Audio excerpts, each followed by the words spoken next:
ہو جاتے ہیں۔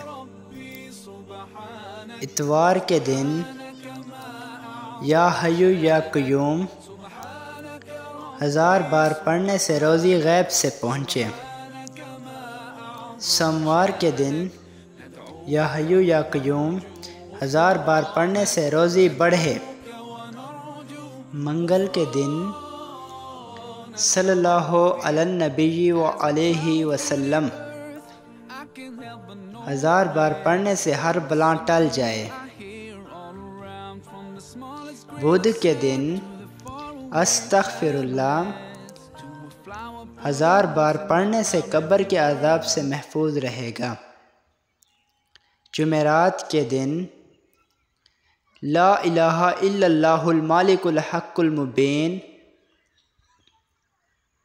1000 بار پڑھنے سے ایمان سے مالا مال ہو جائے گا۔